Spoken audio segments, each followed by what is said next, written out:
Shalom, salam damai, dan selamat pagi saudara-saudari.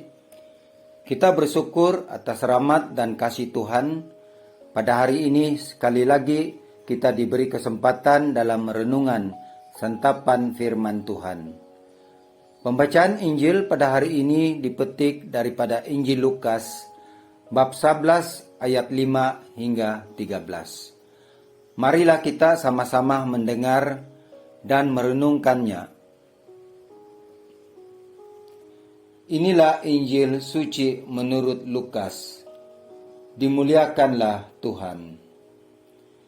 Pada waktu itu, sesudah mengajar para murid berdoa, Yesus bersabda kepada mereka, "Jika di antara kalian ada yang tengah malam pergi ke rumah seorang sahabat dan berkata kepadanya, 'Saudara, pinjamlah aku 3 buah roti, sebab seorang sahabatku dalam perjalanan singgah di rumahku, dan aku tidak mempunyai apa-apa untuk dihidangkan kepadanya.' Masakah ia yang di dalam rumah itu akan menjawab, 'Jangan mengganggu aku, pintu sudah tertutup, dan aku serta anak-anakku sudah tidur. Aku tidak dapat bangun dan memberikannya kepadamu.' Aku berkata kepadamu, sekalipun dia tidak mau bangun dan tidak mau memberikan sesuatu, meskipun ia itu sahabatnya, namun karena sikap sahabatnya yang tidak malu-malu itu, pasti ia akan bangun dan memberikan apa yang dia perlukan. Oleh karena itu, aku berkata kepadamu, mintalah, maka kamu akan diberi. Carilah, maka kamu akan mendapat. Ketuklah, maka pintu akan dibuka bagimu. Karena setiap orang yang meminta akan menerima. Setiap orang yang mencari akan mendapat. Dan setiap orang yang mengetuk akan dibuka pintu. Bapa manakah di antara kalian yang memberi anaknya sebuah batu, kalau anak itu minta roti? Atau seekor ular, kalau anaknya minta ikan?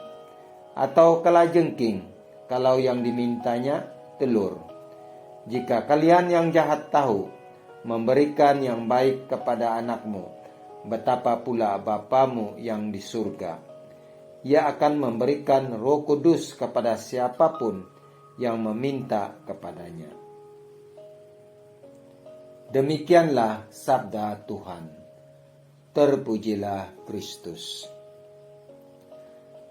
Saudara-saudari yang terkasih, dalam Injil Lukas pada hari ini, kita dapat menemukan mengenai pertolongan Yesus yang tidak terbatas.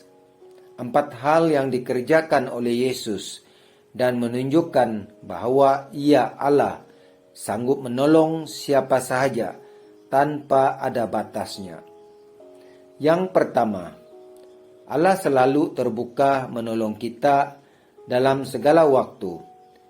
Dalam petikan ayat kelima, Tuhan Yesus memberi perumpamaan mengenai seorang sahabat yang datang pada waktu malam kepada sahabat yang lain untuk meminta pertolongan. Sahabatnya terpaksa bangun dari tidur dan menghulurkan pertolongan yang dimintanya.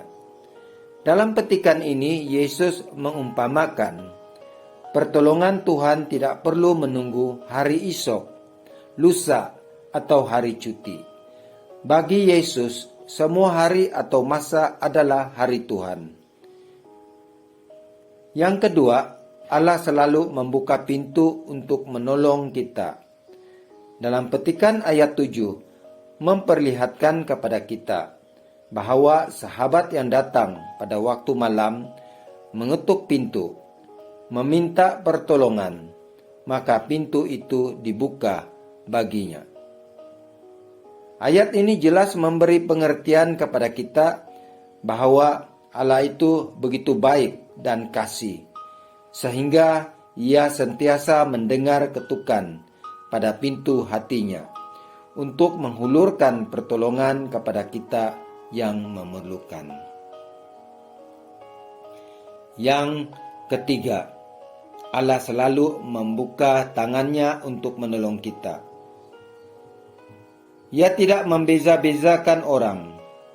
Dalam ayat ke-8 nampak dalam perumpamaan Allah adalah seorang sahabat yang selalu menghulurkan tangannya untuk menolong kepada semua orang yang memerlukan pertolongan. Yang keempat, Allah selalu menyediakan yang terbaik untuk kita.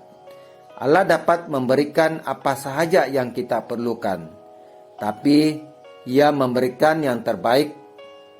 Apa saja yang diberikan tidak selalu yang terbaik, tapi yang terbaik adalah sesuatu yang baik menurut pandangannya. Dalam ayat 9, Yesus menjelaskan mengenai isi dari pemberiannya kepada sahabatnya yang diperlukannya. Saudara-saudari yang terkasih, dengan keempat hal yang disebut dalam perumpamaan itu, Yesus memberikan kesimpulan kepada kita. Mintalah, maka akan diberikan kepadamu. Carilah, maka kamu akan mendapat. Ketuklah pintu, maka pintu itu akan dibukakan bagimu. Karena setiap orang yang meminta, menerima. Setiap orang yang mencari, mendapat. Dan setiap orang yang mengetuk baginya, pintu itu akan dibukakan. Semoga Tuhan memberkati kita semua. Amin.